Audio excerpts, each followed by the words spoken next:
everyone, and welcome back to the Agentic Quality Podcast. I'm your host, Tatyana Arbouzova. I've spent over 20 years in quality engineering, and this podcast is where I talk to engineering and quality leaders about how AI is changing the way we build, test, and scale software. Today, I'm joined by Devashish Meena, who's a senior director at Esper, and we're going to be talking about his approach to testing and delivering software. Welcome, Devashish. Hi, Tatyana. Thanks for having me here. Super excited and looking forward to this conversation. So let's start. I always ask everyone about your career journey. What was your journey like, and how did you end up in the role you are in right now? So, I've been a startup person since my entire career. I've been into multiple 0 to 1 early stage startups and saw a couple of exits and spent a lot of time in the DevOps and backend designing backend systems. And as part of that journey, I'm now at Esper for about 5 years, where we are building DevOps for devices. So Esper is a single platform that provides one-stop stop solutions for enterprises that need to manage their devices, whether be it on Android, iOS, Windows, or Linux. Great, great. And how has your definition of quality evolved over your career? Well, the enforcement of quality for me started with Shippable, where we built CI/CD systems that actually enforce quality for different companies.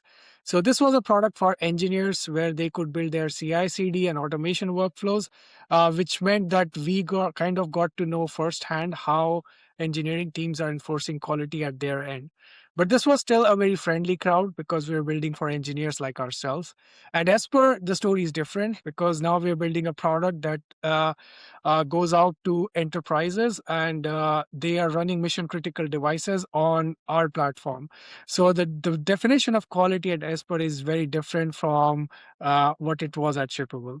Yeah, I can relate to that. When I was at VMware, we were in a similar boat. I was working on the Kubernetes platform, and if we mess something up, then all the FedEx offices go down. So definitely different level of responsibility, right? Yeah. And when did you start thinking about the engineering as a system rather than a code, like people, workflows, constraints? Yeah. Well, that's an interesting question. So it started actually back again at Shippable. That was the first time where we had a small team, so we had to be very optimal about how we work. So we started figuring out where the bottlenecks in our SDLC are.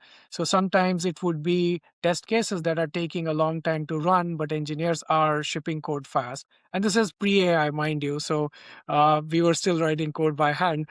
But that's when we started kind of building these systems to understand where we can optimize and move fast.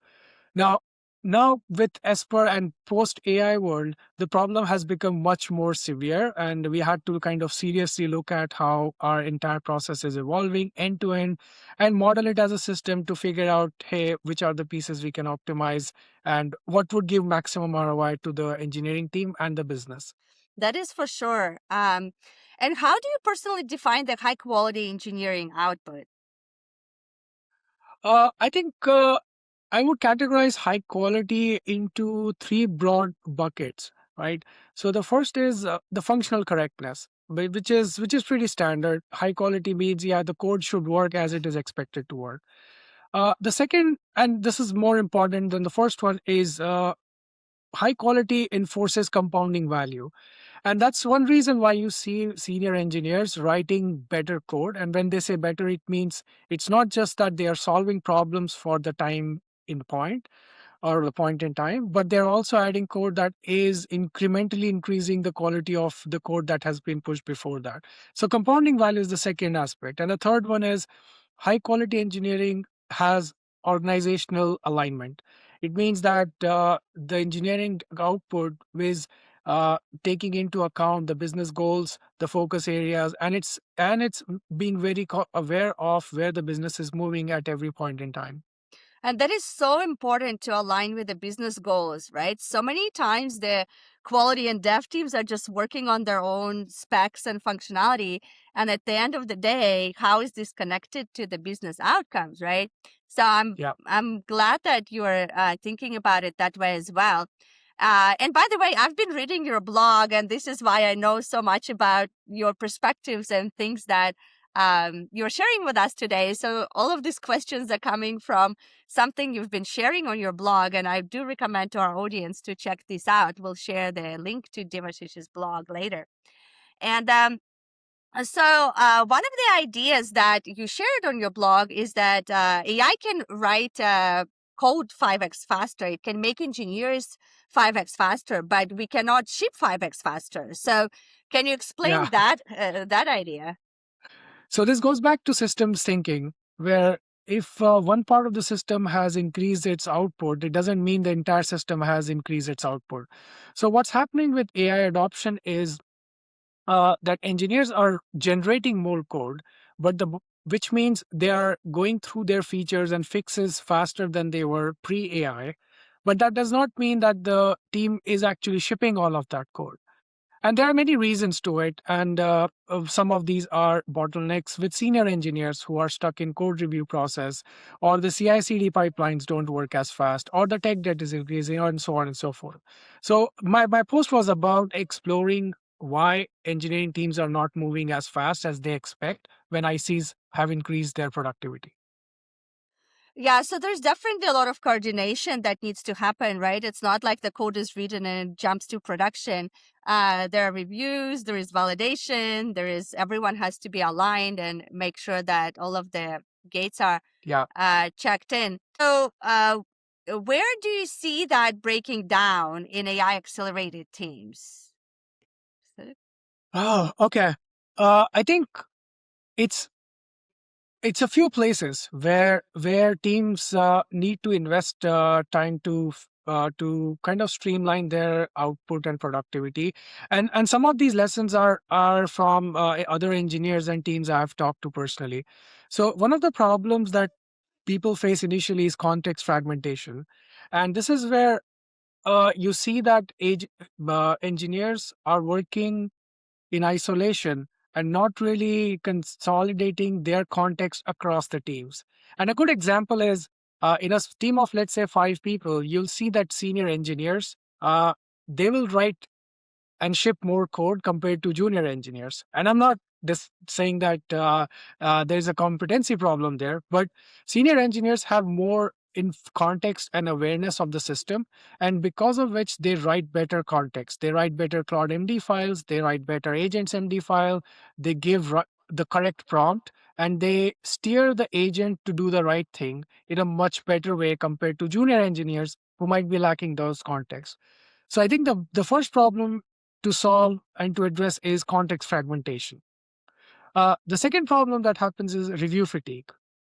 And this is where, uh, again, a smaller team shipping a lot of code, merging a lot of sending a lot of PRs, but senior engineers get bottlenecked while merging those PRs. They see a wall of text every time they see a new PR, thousands of lines, and it's hard for them to review that code. Yes, teams are using a lot of tools like CodeRabbit, Cursor, BugBot, and other things, but it's not really solving that problem completely. And the final thing is like a tribal knowledge. And in pre-AI world, the tribal knowledge did not have a lot of impact on productivity because not a lot of code was being generated. But now, uh, since that tribal knowledge is not documented, it causes real problems when merging code or when reviewing code. So one of the investments that we have also made is to codify the tribal knowledge into either agent MD files or into documentation and feeding that as a context before engineers write code. Great. And so I know that you already also wrote the AI agents that mimic the engineers to help with the code reviews. Can you tell us more Yeah, about that? yeah, that was a fun experiment actually. So in fact, I'll take a step back. Before we started using AI to or agents to mimic engineers, we tried an experiment to say, hey, can we add a persona to the AI agent, and the persona we chose was of Linus Torvalds. And if you know how Linus Torvalds communicates and writes code, like that, it's pretty opinionated, right? And he's very strongly opinionated in the right architectural patterns and right practices and other things. So we saw actually very good outcomes from that experiment. In fact, one of the things we realized is that LLMs have been trained on a lot of public-facing data, and if we can use some of the inbuilt data that the LLM is trained on, we can get better results with less prompting. So this started the experiment where we said, hey, if we are asking an agent to work like Linus Torvalds, why can't we ask it to work like a senior engineer in our company? And obviously, LLM is not trained on that data, but it's fine. So we started gathering context of that senior engineer by using their commits from last 1 year. We looked at their PR reviews. We looked at their documentation that they have written. So it created a semi engineer persona in a markdown file, and we started working on that, and surprisingly it came up with good results. And what was the outcome? Did that help with the productivity of the team? It took time. It took some time because the agents were not immediately effective, right? But as we started learning more about the process itself, we refined the context, we refined the agent, we made it focus on the right outcomes. I think one of the key learnings for us was to define the success criteria very clearly, right? So we use that persona, the user persona or the engineer persona. We defined the right output criteria and the reward function, and then it started improving the quality of the generated code. That's one good outcome. And the second one was it started reviewing the code much earlier in the life cycle. So the PRs were starting to become of much higher quality because the feedback would be pretty immediate, and engineers would derive a lot of value from that feedback before they commit those changes. That's amazing. And that helped with the bottleneck of the code reviews as well, right? Definitely. So we that helped with increasing the quality of the code, the PR. And one thing we started noticing is that the automated PR review processes from Bugport or CodeRabbit, they started giving less and less critical feedback. So one of the key metrics that it improved was we were not getting super invasive or super I would say critical feedback from the automated tools, which meant that our code was actually of higher quality in the first place. One of the other experiments we actually did was to break down the PRs into much smaller ones. So one of the agents we created was just its job was just to break down PRs. So when an engineer was done with their task, they had the change set ready, they had a big PR ready. After that, one of the last agents that will kick into action is break the PR down into smaller pieces that are individually deployable, that can be tested individually, and they incrementally build up to the whole feature. So this meant that one giant PR would be broken down into 5 smaller ones, and again, it would mean much less code to review. Engineers were not getting exhausted by reviewing walls of text, and it kind of like small changes which incrementally improved the PR process, finally reducing the PR merge times. I love that approach because the smaller their PR, the easier it is to validate and the less likely it's going to break something, right? So Right. if we push the big PR and then the agent can just in the back just break it down in smaller one, validate each one, and then, publish whatever Yeah. is ready, like that's so much productivity that we improved, right? No, it's yeah, you're right. And actually this reminds me of one of the quotes from the AIE Code conference that happened in New York last year. One of the speakers, and I forgot his name. I would love to quote him and find out. But what he said was, "What's good for humans is good for AI." Uh, And I love that quote because all the good practices that we have learned for software engineering, they actually work really well with AI. So if we can just implement those as is, it actually provides very good, high quality outcomes. So breaking down PR was one of those learnings. Like we have been always taught to have Okay. smaller PRs. So now we implement those practices, and actually that's a pretty good result. Right, right. And did it help standardize any of the coding practices or best practices across the team? Yes, and it took some time, but we're still working on it. It's a work in progress. So it did help break down the silos. And if you remember, the first thing I talked about was context fragmentation and siloed, right? Siloed knowledge. So what this surfaced to us was that if we had 4 or 5 agents, each representing each of the team members in the team, they were still by default optimizing for different outcomes. And that was a surprising finding, right? We didn't expect it. Ideally, you would say that, oh, all engineers are aligned, they focus on the right things. But if you analyze the data of each engineer from last 1 year and their comments and their feedback and other things, then you'll realize that there are subtle nuances and sometimes there are big differences between what they specifically focus on. And an example is one person would focus a lot on high level architectural details. Right. Hmm. The other person would focus more on, oh, I need the code to be very cleanly structured. I want Hmm. abstraction. I don't want the DRY principle to be broken. Hmm. Both are good, but they're different, right? Yeah. So one of the observations for us was every agent or every individual engineer is focusing on different things, even if they don't realize it themselves. Hmm. So so this helped us remove the fragmentation in the context, which Hmm. meant we started standardizing on agent MD, Claude MD files, and saying that let's use the same context so that we are all telling the AI coding agents to use the same baseline to write the code Yeah. so that the code it generates, it's much more standardized.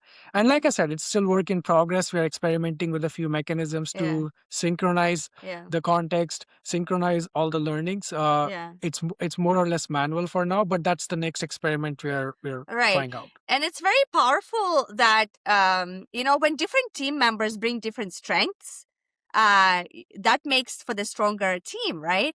But Yeah, now if you can bring the AI agents that are modeling these different strengths, then yeah, you can have the AI power that is basically the power of your team, right? So that is amazing. Um, and at the same time, you also mentioned that AI could be too agreeable with the engineers. So can you tell us more yeah, about that? yeah. No, definitely. This is probably the biggest running joke in the AI community that whenever Claude says you're absolutely right, that's the time when to clear your context and start again from scratch. So yeah, I think this was part of our journey. It took a while for us to get here, but then everyone's started realizing that AI starts just not just doing whatever you tell it to, but it stops being critical, stops pushing back, and after a while, it just gets into the dumb zone.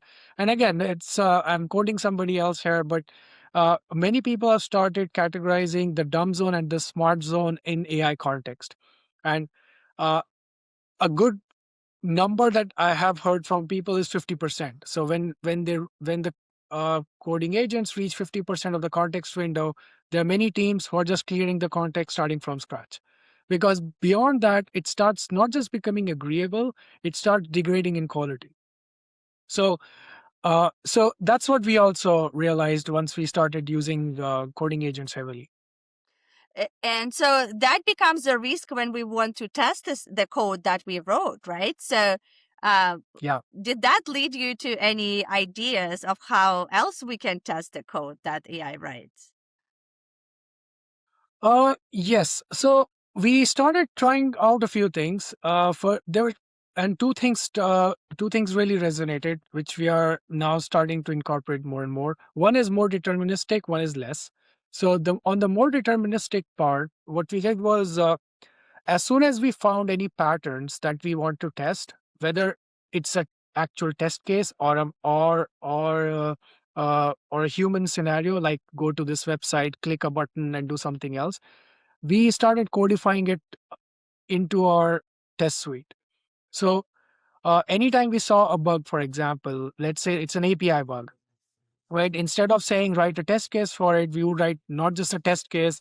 We would say update the spec file, go to the Swagger YAML parser on the website, render it, make sure the documentation is there, and all of that stuff.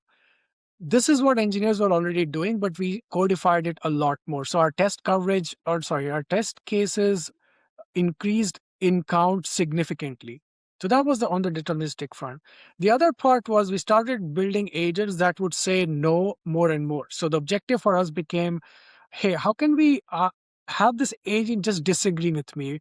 Can I stop Claude from saying you're absolutely right? Right. That's became my mission personally, and like we did a lot of experiments in to kind of have agents disagree with us. Yeah, and that actually resonates a lot with us experience as a testers, right? Like there's always this question, why do we need a developer and a tester? Why can't one person do both, right? Yeah. And then the conversation becomes, well, you have to wear a different hat. One is a creation hat, one is breaking hat, right? And Right. switching these hats, it's kind of hard to switch the context so often. This is why you need two different people. So Yeah. you're finding similar experience with AI. It sounds Yeah. like you have to have another agent disagree or contradict and criticize the work of the first one. So Yeah. where did that lead you? Realizing that you need multiple agents now to do the development and testing. Yeah. So this was the point where we started questioning why the multi-agent setup is actually required or not. Like I've been hearing a lot of LinkedIn chatter and then blogs and posts by like industry leaders saying that multi-agent is the way to go, but you need to have a use case for it, right? Just doing multi-agent for the sake of it is not the outcome you want to drive. So this is the point where we as a team we realized that we can actually use multi-agent setup to create a disagreeing fleet of agents rather than agreeing fleet of agents. And that was it was an experiment, and we said let's just try it out. We already have agents that replicate each individual in the team. Why not have an anti-agent also that just kind of just starts disagreeing, and its only goal is to disagree and say no, and it's very hard to please that agent, something like that. So that was our first uh, experiment, and then we started looking into uh, how to create those agents. What can we use prompt engineering techniques to use that? Can we use other agent sorry LLM settings to make agents disagree and other things like that? So that was the next step. We got through a few experiments, and now we have a setup that fairly disagrees with us, and it's and we're constantly improving it as we get more feedback. I love that. And it reminds me about, have you heard about this six hats leadership? Yeah. They kind of Yes. make you wear, there's one hat which is innovation, one is that someone who Yeah. challenges everything, one is like comes up with ideas. It almost feels like we now need agents, for all of these different roles to make it for the best outcome, right? Yeah. Uh, No, so actually, that's a sorry to interrupt. That's an excellent point, because one of my team's engineers actually said the same thing, that hey, if we use one agent to do code writing, testing, reviewing, analyzing, and everything, it's like one agent wearing all the hats. right. So that's why it doesn't work, and that's why the context degrades. So let's try to spread out the hats, because now you can have as many engineers or agents as you want and see how it goes. So that's a perfect analogy for what we're doing. I think we're learning that even one AI cannot replace 5 humans, right? Because the Yeah, power of 5 humans is that they have different contexts, different background, different skills, strengths, and right. goals, right? So multi-agent seems like the way to go. Yeah. And so where did you get with this experimentation with the multi-agent systems? Did you see any improved outcomes or the quality of the products when you went multi-agent? Yes, and I'll preface this upfront, right? These it's multi-agent setups that work come at the cost of time, right? So we are, and my whole goal with all of these experimentation is to optimize for quality, not the volume, and that's basically the fundamental principle of everything that we are trying out. Because and I'll get to where we got from the agents, but this is an important point to address because a lot of teams are focusing solely on code generation, and I think that's level one problem to solve. But once you solve that problem, it doesn't mean more code being generated is the right code being generated, which is two different problems. So going back to the code, the setup, right? So we started experimenting with multi-agent, and we where we are now is where engineers write code the way they were before we introduced this process, but before they even commit that code or send the PR, they use this multi-agent setup on their local machines to validate and test their code. So this means a security reviewer agent will kick in, or a test enforcer will kick in, or a compliance agent will kick in, and they'll all slice and dice that code from different perspectives and try to be as critical as possible. This means the same PR will take longer to be even created in the first place, let alone merged. But it does mean that that PR will have a higher quality because now it's been pre-reviewed by agents. And I'm not saying this is perfect, but this is better than not having anything. And these agents are very specific to organizations, teams, culture, and industry that the companies work in. So there's no one-stop solution for this. It means like you have to spend time in creating these agents so that they help you. But once you do, the effect is that uh, the SDLC process does slow down a bit, which is actually fine in my opinion. But it does mean that you end up shipping higher quality code. Yeah, yeah. The earlier you build the quality into the product, the faster it's gonna be get to the website to the production, right? Yeah, So we think that we're slower. We have this saying, you need to go slower to go faster, right? Like yeah, if you build in the quality from the beginning, then you won't have to fix all of these bugs later on, which is very right. expensive. So I think this is a good approach. And it almost seems like this developer now becomes a manager who manages different agents who have different roles. So they have a testing agent, right? They might have a PM agent, which makes sure that his code lines up with the customer expectations or customer specifications or whatever, right? Yeah, So now the developer is actually the team lead who manages a few different agents with different roles. So right. it changes what we do. So, how do you see the role of the engineers transform with this new model? Yeah, that's a very good question. Uh, and I would slightly change the messaging there. I call these engineers now will now transform into orchestrators, Mhm. right? And and that's a different skill set. And I think as we are evolving in our use of AI as an industry, this is an accepted, now a widely accepted concept that engineers are writing less code. So what are they doing? What they're doing now is telling agents what to do, and they're becoming better orchestrators, or they are starting to learn to be orchestrators. Nobody knows this. Like this is all new for everyone. So I think the role of engineers will become uh, about orchestrating the agents to achieve the business goals or the business outcomes.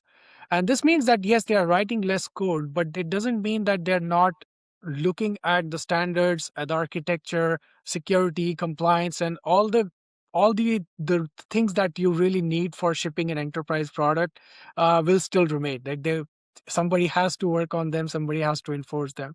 So engineers will still do it, but they have a new tool set that they can use. They can scale their knowledge gathering. They can scale their implementation and analysis and other validation using these agents. But I think the core at a core, engineers are still supposed to take ownership of what code gets shipped out to the customers, and agentic systems are just one tool now they have to help them with that outcome. And I also want to ask you on, you talked about the context that is required for the LLMs or for AI to write the code that the way we want to, or according to the best practices and whatnot. And so the same with the testing. So if you have the testing agent, we can probably give it context. Hey, how to test the best, or what are Yeah. some of the standards, right, and whatnot. So how do you see the quality engineers can make these test agents better, right? Like, how should they be thinking about these test agents? Right.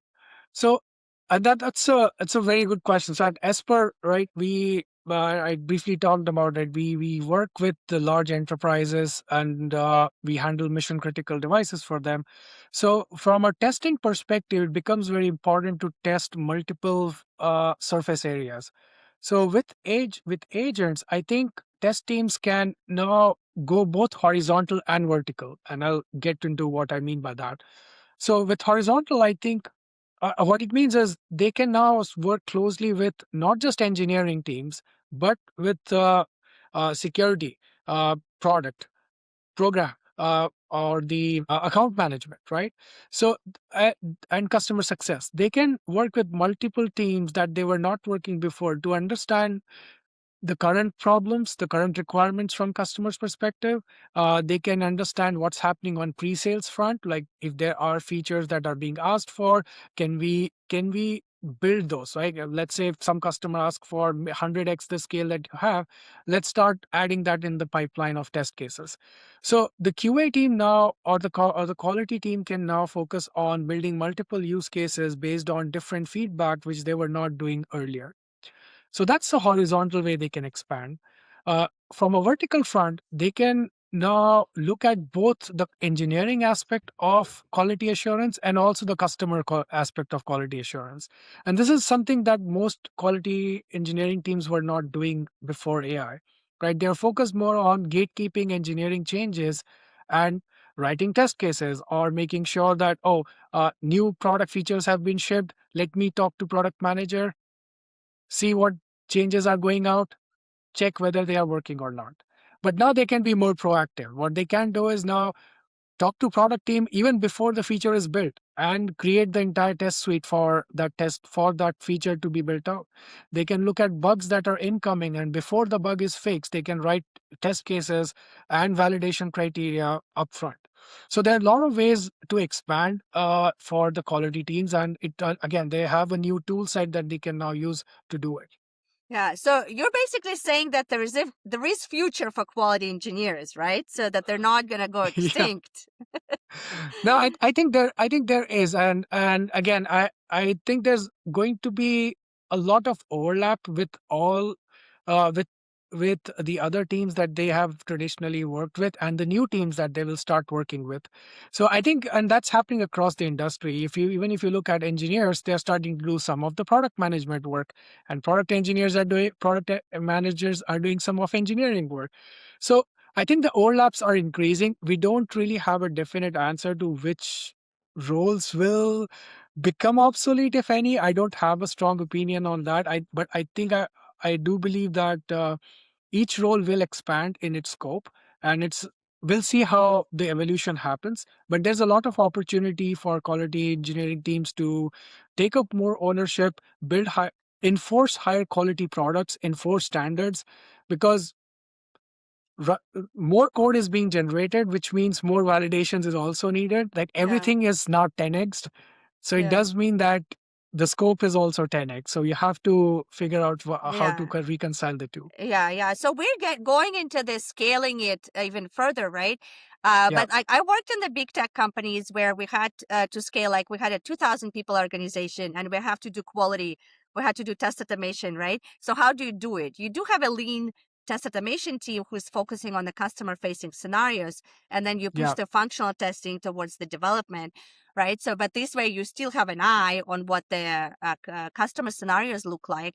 So it sounds like with the AI agents that are going to be testing the functionality at the time of the code being yeah, developed, right? So that pushes again the quality to focus more on the right side and make sure that your customers are happy, that you can go through your support tickets and figuring out how the coverage can be improved based on that, and so right. on.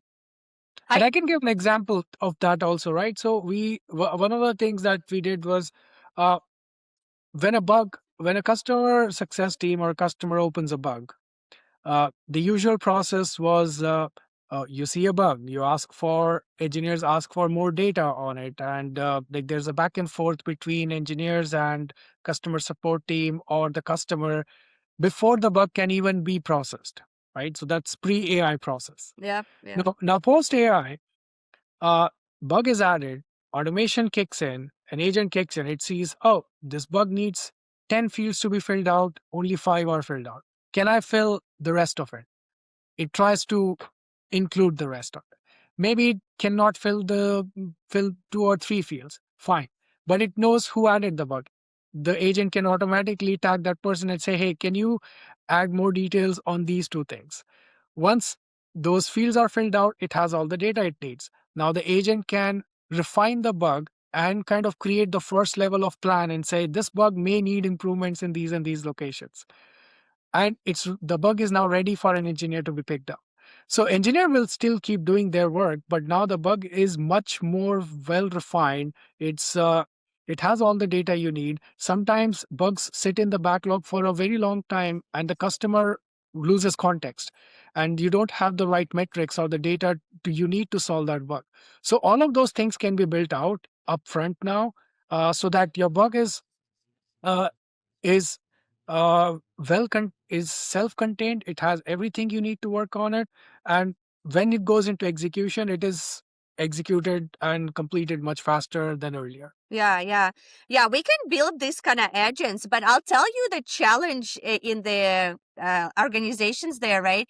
Is because the customer support people or customer success people don't speak the same language that the engineers do. So when the engineer comes and starts asking questions, they sometimes don't know what's happening. This is why Yeah, both sides have to do a bit more research, right? And so if AI can connect these dots and if they can create the overlapping context, like that'd be amazing. But I bet we'll need again multi-agent systems there that can talk to each other and figure out, okay, yeah, how do I fill this in from the engineering perspective, right? Uh, but this is all yeah. fascinating. And like, I love that we're thinking through automating all of this and that you're working on all of these products. So as we come to the close, how do you see AI reshaping the engineering teams and engineering team structures? Yeah, I think I meant I answered some of it earlier, but the biggest change I see coming in is engineers transforming from writing code to becoming agent orchestrators, and that's a new skill set. That's a new field we are all learning. So I think engineers and leaders will need to spend a lot of time in understanding what it means to be a good agent orchestrator. Like, do you treat agents as your assistants, or do you treat them as peers? So, and there are fundamental differences between these two that I recently realized, but I think it's important to address this upfront and define what an agent orchestrator role looks like in the future. Yeah, uh, yeah. go ahead. No, and I think the second part is, I think from there will be a lot of context consolidation that we will see, because for the agent fleets or agent swarms to work well, You need consistent standards from the entire team. And there are a lot of companies that are trying to solve that problem recently. But I think that's where you'll need to have a great context to be able to guide the agents to write high quality code. So I think these are two big changes I see happening in future. Awesome. And if you could give one practical advice for adopting AI responsibly in the engineering teams, what would that be? Oh, don't optimize for generating more code, optimize for shipping higher quality code. Love it. That's such a great advice for us to end this episode with. So, where can people find you and how to connect with you if they want to stay in touch? Well, find me on LinkedIn, and I have a blog. So please subscribe and give me feedback on what you like and what you don't like. I'd love to hear from the audience. And thank you, Devashish, for sharing your vision and your experimentation with us today. That's been truly enlightening. Thank you for being on the show. Thank you, Tatyana. Thank you for inviting me. It was a pleasure to be here.